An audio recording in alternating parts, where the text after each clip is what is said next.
What is that fight going to do for your career ultimately? Is it going to people going to judge you just off of that, even though you've done so much already?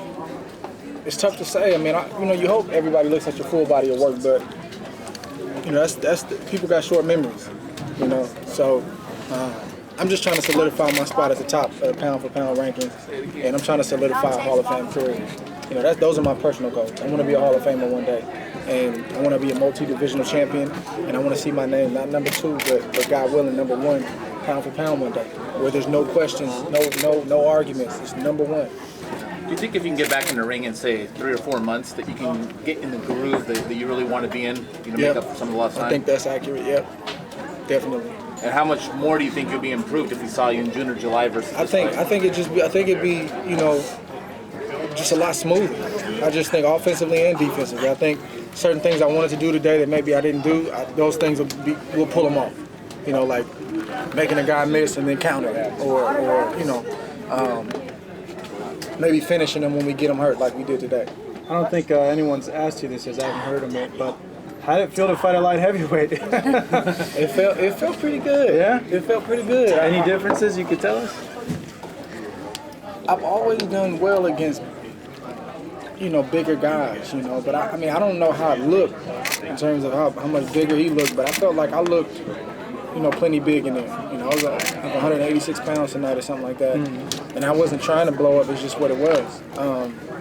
So I felt strong. I think their game plan, I know their game plan was to come in there and, try to physically bully me and then land a big shot, and it just didn't work. I think he got in there and he realized that I was just as strong, if not stronger than him, and then I was cracking and he had to respect me. So that part was fun. That part was cool. Barrera said that you felt like a light heavyweight.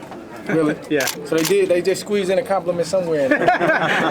What ran through your mind, Andre, when you were able to catch him with that left hook in the 3rd round? Wow, man, sweet, man. It's just one of them ones where it's like I didn't try to throw it. I just turned on it, down he went, and I saw exactly where I landed it, right on the temple, and yeah, it was a beautiful feeling. It's just the sweet spot on the baseball bat. Like you don't feel it, you just kind of happen. Did you feel his power at all? Nah, not at all. He threw hard, but he never hurt me. He never, he throws like, clubbing shots, kind of like a beaker.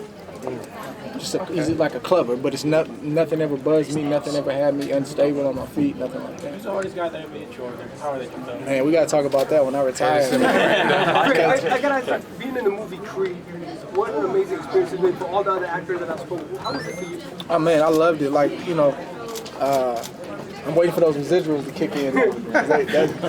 They talked a lot about the residuals and how it works in the movie business, but it was cool. Like, it was really cool, like making it. Like my scenes were, I think, 3 or 4 days, 12-hour days in Philadelphia, and I enjoyed it, man. Like I had my script first thing in the morning. I was in my trailer. I had my outfits and everything I was wearing, and it was exciting.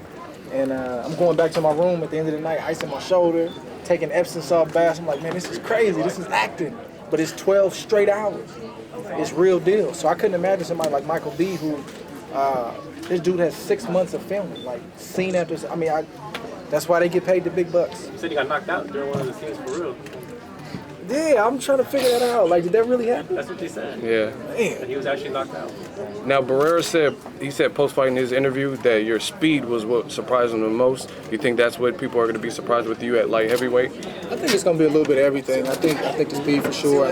But again, like, it wasn't just the speed, because I feel like if it was just speed, I feel like he would have tried to just plow through me. Something was stopping him and making him think twice to come in there. So I think it's speed, I think it is power, and I think it's physical strength. Congratulations. Thank you, bro. Amir Khan has a very tough challenge, but you, Andre Berto, Victor Ortiz, all are saying that he could pull it out.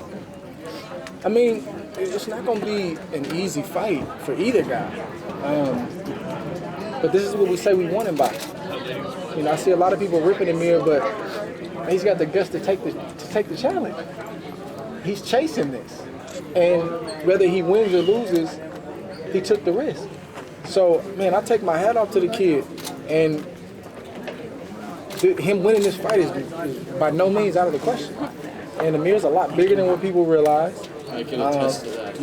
I haven't seen him here in a while, Yeah. and I saw him today. It was huge. People think, yeah, he's not a small kid, and he's got a lot of heart, and you know, Virgil's gonna have a great game plan, and I know Canelo's gonna have a great game plan. It's gonna be a great fight, but this is what we want in boxing, these type of matchups. So I tip my hat to both guys, definitely. You're undefeated. When do you think you're going to start putting your legacy on the line with each fight? When does it get to that point where you start thinking, you know what, man, I'm almost at the end.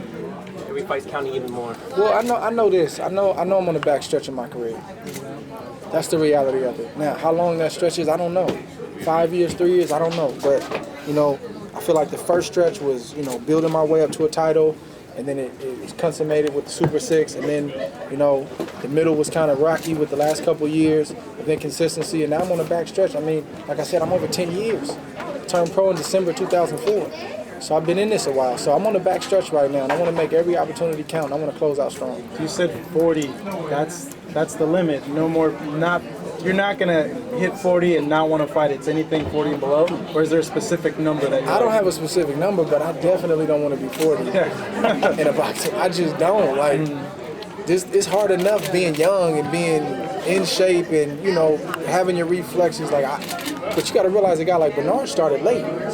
Bernard started at 22, 23 because I started at 9. So I got a lot of miles on me when he got his miles on the back end. So it's a little bit different. So yeah, I don't think I should be in a boxing ring at 40. But you don't know what you're going to feel like. Okay. You might be the new 40 now. Thanks, everyone. I don't know.